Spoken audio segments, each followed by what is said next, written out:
Hello everyone, and thank you so much for coming back to the channel. In today's episode, the story reaches a major turning point as Truong finally comes face to face with his past. After following a series of scattered clues, an old piece of security footage unexpectedly surfaces capturing Hung Truong's former subordinate near the scene of the shooting years ago. That single piece of evidence sets off a tense manhunt, bringing Hung's time on the run to an end. At the police station, Hung is taken into the interrogation room. Under a barrage of questions, he tries to deny everything, but the overlapping details, old grudges, and clear signs of evidence being erased slowly corner him. This interrogation isn't just a battle of wits between the police and a suspect. It's the moment when the truth is dragged piece by piece into the light. So is Hung really the mastermind behind the shooting? Or is there someone else pulling the strings from the shadows?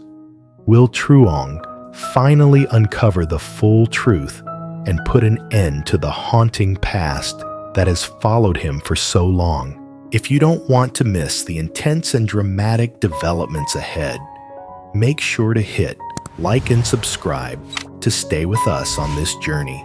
And now, let's begin the story. Late in the afternoon, the old cafe near headquarters still carried its familiar damp smell.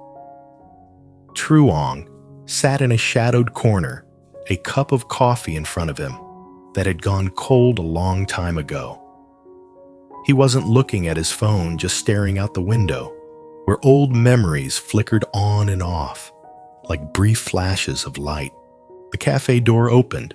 Hao walked in. She didn't call his name. No small talk. She went straight to the table and pulled out a chair, sitting down across from him.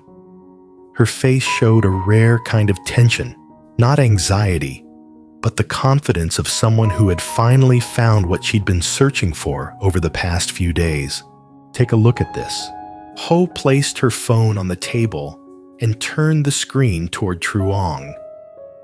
Her finger trembled slightly as she tapped to open a video. The footage was grainy, the colors faded, the angle tilted exactly what you'd expect from an old security camera that had been forgotten. The timestamp in the corner of the screen showed the night of the shooting. At first, Truong said nothing. Only when the image was zoomed in did he pause. A figure appeared at the edge of the frame. The familiar walk, the dark jacket, the cap pulled low. And then for just a few seconds, the face turned toward a streetlight. Hung, not perfectly clear, but clear enough. Clear enough that it couldn't be denied. Hao spoke slowly, each word carefully chosen.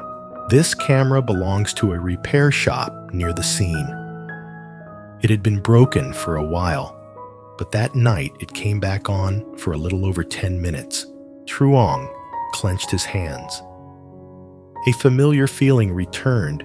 Not a headache, but the sharp focus of someone who had once stood in front of evidence that decided another person's fate. He shows up 12 minutes before the shooting. Hao continued and leaves less than 5 minutes after. Truong looked up. His eyes were no longer distant. He wasn't someone searching for lost memories anymore. He was someone who had spotted his target. This clip, Hao added, is enough to submit to the supervisors. Combined with earlier statements, we have grounds to request an arrest warrant.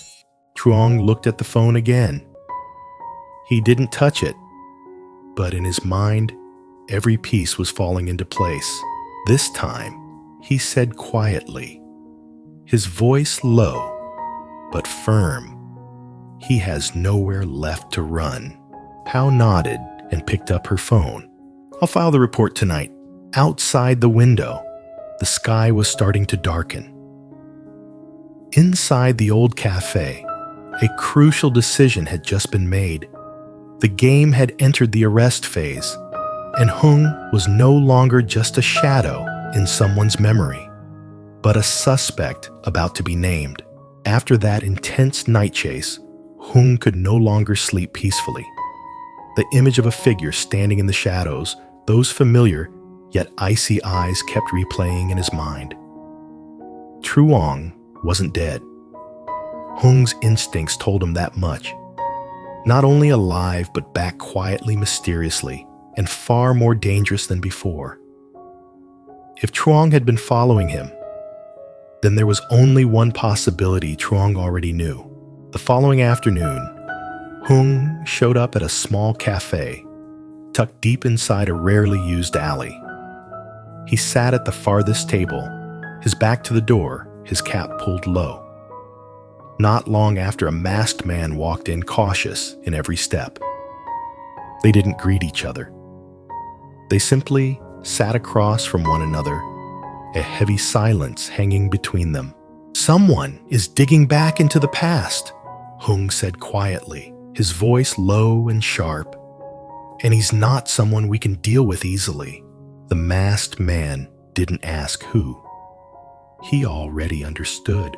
"Clean everything up." Hung continued, his eyes fixed on the coffee cup in front of him. Cameras, old contacts, places we used to go. Anything that could lead back to me.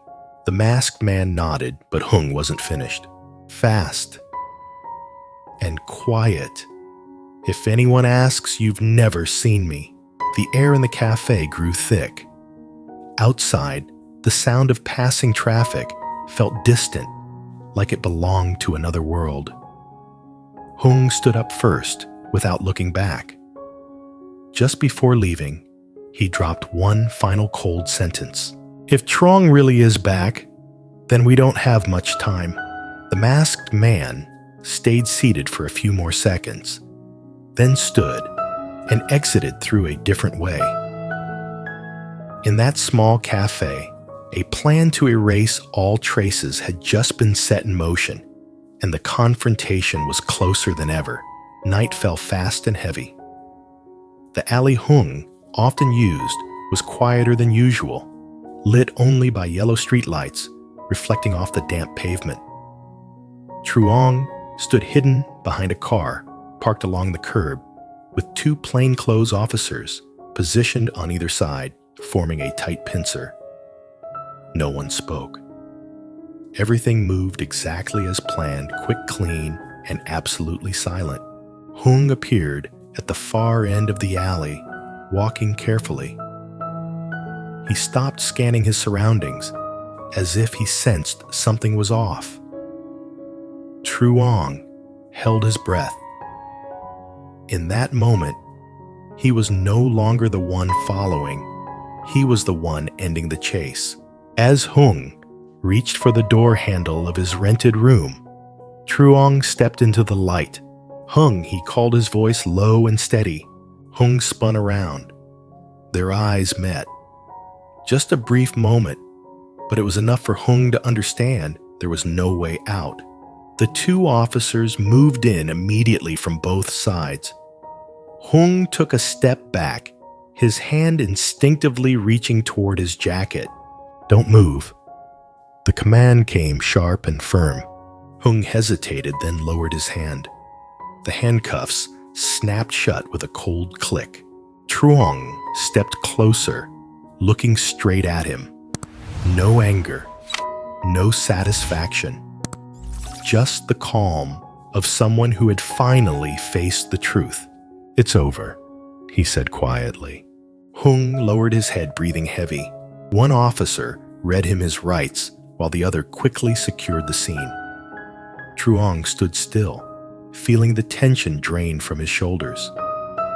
Under the flash of blue and red lights that had just come on, Hung was led away. The night was still dark, but for Truong, the darkness had lost the one hiding within it. At the police station, the interrogation room was bathed in cold white light. 4 bare walls, a metal table in the center, 2 chairs facing each other. Hung sat on one side, his hands resting on the tabletop, faint marks still visible on his wrists, where the cuffs had just been removed. The street-level alertness was gone from his face, replaced by the rigid tension of someone who knew he'd been backed into a corner. The door opened. 2 officers stepped in and closed it behind them. One sat down across from Hung. The other leaned against the wall, arms crossed, eyes tracking every small movement. "Your name is Hung," the seated officer began, his voice calm and even. "We need your cooperation to clarify a few matters related to the shooting that happened some time ago."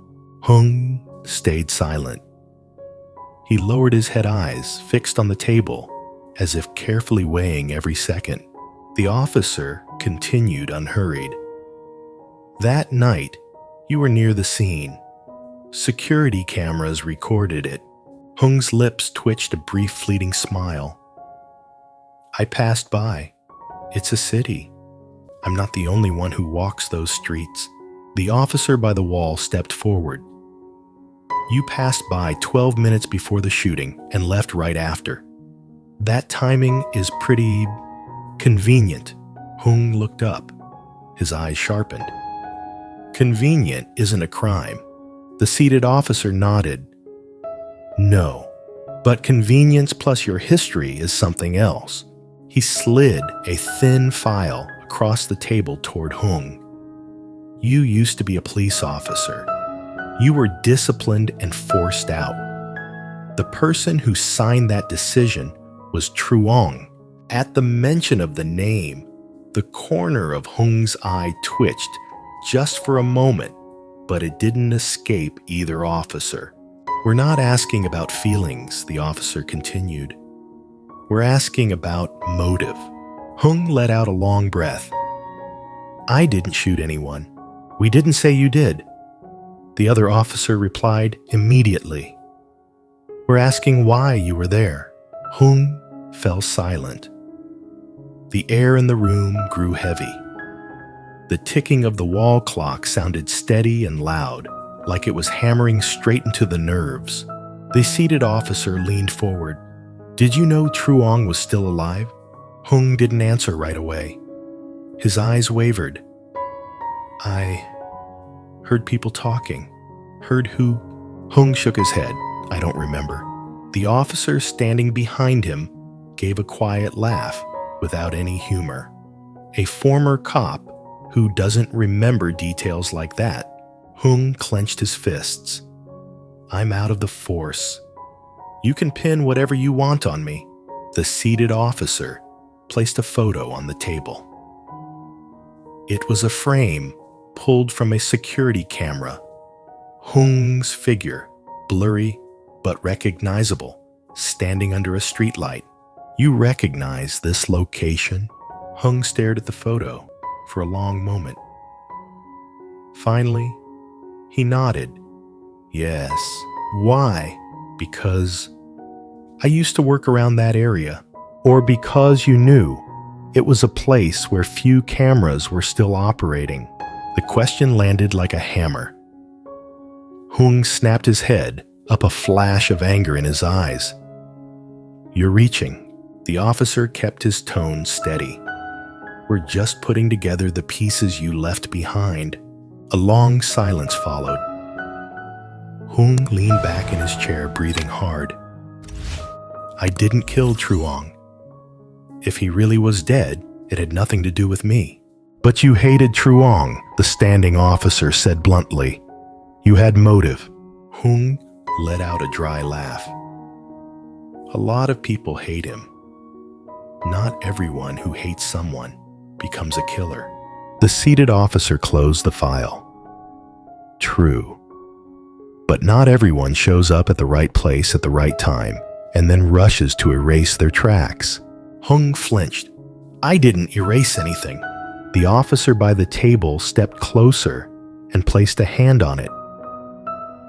"A repair shop loses power at the exact moment. A camera hard drive goes missing. You think that's random?" Hung went completely silent. Sweat began to bead on his forehead. The seated officer lowered his voice. Hung, you understand the law. If you were just on the sidelines, you'd be safer telling the truth. Hung closed his eyes. For a brief moment, the hardness in his face cracked. But when he opened them again, the familiar wall was back in place. I have nothing more to say. The two officers exchanged a look. The seated one stood gathering the file. All right, the interrogation is suspended for now. The interrogation room went quiet after the officers stepped out. The door closed with a muted click, leaving Hung alone under the harsh white light. The ticking clock on the wall felt louder now, filling the space where voices had been. He leaned back in the chair, exhaled slowly, and stared at the ceiling. His jaw tightened. He had been through interrogations before on the other side of the table. He knew the rhythm. He knew silence was never just silence. 5 minutes passed, then 10. The door opened again. This time, only one person walked in. Truong. He closed the door behind him and stood there for a moment without saying anything. He didn't sit down right away. He didn't take out a file. He just looked at Hung. Hung felt it instantly, the shift in the air. His shoulders stiffened.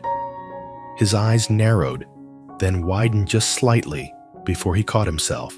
So Hung said first, forcing a smirk, "You're alive." Truong pulled out the chair across from him and sat down slowly, calm, controlled. "Looks that way," he replied. Neither man spoke for several seconds. Years of history sat between them, heavy and unspoken. "You shouldn't be here," Hung said. "Conflict of interest." Truong nodded. "You're right. Officially, I'm not interrogating you." "Then why are you here?" "Because you stopped talking." Hung let out a short laugh. "That's my right." "It is," Truong agreed. "But it doesn't change the evidence." Hung leaned forward, resting his forearms on the table. "Evidence," he repeated, "or assumptions?" Truong didn't answer immediately. He reached into his jacket and placed a single sheet of paper on the table face down. "Do you remember the night you were suspended?" he asked. Hung's eyes flicked to the paper, then back up. "You mean the night you decided to throw me under the bus?" "I mean, the night Internal Affairs found missing evidence tied to one of your cases." "You signed the report," Hung snapped. "You didn't have to." "I did," Truong said evenly, "because it was true." Hung clenched his teeth. "You always thought you were better than me." "No," Truong said. "I thought you were reckless." The word landed hard. "You don't get to judge me." Hung said, his voice rising. "You weren't there. You didn't see what we had to do to survive in that unit." "I was there," Truong replied. "I just didn't cross the line." Hung scoffed. "That's what you tell yourself."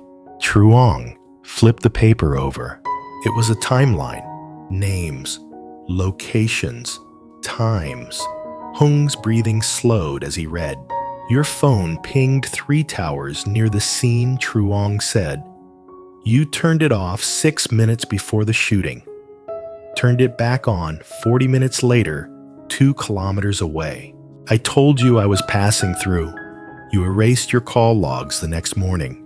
I clean my phone regularly. You visited 3 places connected to that night. Within the following week," Truong continued, "one of them lost its security footage. Another had its DVR replaced. And the third," he paused, "the third was the cafe where you met your masked contact." Hung's eyes snapped up. "You can't prove that." Truong leaned back slightly. "You're right. Not yet." Silence again. Hung swallowed. "So what is this?" You trying to scare me into confessing? No, Truong said. I'm trying to see if you're still the same man I worked with. Hung laughed bitterly. That man died the night you ruined my career. You ruined it yourself, Truong replied. Hung slammed his hand on the table. I followed orders. So did I, Truong said. And when the orders were wrong, I said no. Hung stood up, halfway restrained by the table. You think this is about one shooting? This is about you playing hero while the rest of us got our hands dirty. Truong didn't raise his voice. This is about a man getting shot and almost killed. Hung froze. Almost, he said quietly. Truong held his gaze. That's what you're worried about, Truong asked. Not whether he deserved it. Not whether someone crossed a line. Just whether he lived. Hung sat back down slowly. You didn't pull the trigger, Truong said. I know that. Hung's eyes darted up. But you were there to make sure it happened. Truong continued. And when it didn't, you panicked. That's not true. Hung muttered. You contacted someone to clean up, Truong said. Erase traces. Fix your mistake. I didn't. You didn't expect me to survive, Truong interrupted. That's why you moved fast. Too fast. Hung's breathing grew uneven. Sweat rolled down his temple. You know what happens next, Truong said. They'll bring in digital forensics, financial records. Your contact won't hold up. Someone always talks. Hung looked away. They'll offer you a deal, Truong went on. But only if you're first. Hung laughed weakly. You really think they'll believe me over you? They already do, Truong said. I didn't disappear. I didn't erase my past. I came back. Hung clenched his fists. So what do you want? Truong leaned forward. I want the truth, he said. Not for the report. For yourself. Hung stared at the table. The ticking clock filled the room again. Finally, he spoke. It wasn't supposed to go that far. Truong stayed silent. I was told it would be a warning. Hung continued. Just scare him. Make him disappear for a while. Who told you? Truong asked. Hung hesitated. If you say the name Truong, said calmly, this stops being just your problem. Hung laughed bitterly. It already is. He took a shaky breath. I didn't know he'd fire back, Hung said. I didn't know you'd be there. Truong's eyes hardened. You knew I was involved. I knew you were asking questions, Hung admitted. I didn't know you'd get that close. And when it went wrong, I tried to fix it, Hung said quietly. By erasing evidence, yes. By sending someone else to clean up, yes. By lying. Hung nodded. Truong sat back. That's enough, he said. Hung looked up startled. Enough. For tonight, Truong clarified. He stood. You've said more than you realize. You're just gonna walk away? Hung asked. Truong paused at the door. No, he said. I'm going to let the process finish. He opened the door. And Hung, he added without turning around. You were right about one thing. Hung waited. Truong hop kong phai la, Tua Truong said. But patterns are. The door closed. Hung sat alone again, his hands shaking now. The silence felt different this time, heavier, final. Outside the room, Truong exhaled slowly. He nodded once to the officers waiting nearby. Bring him back in tomorrow, he said. He's ready. The game was no longer about chasing shadows. It was about who would break first.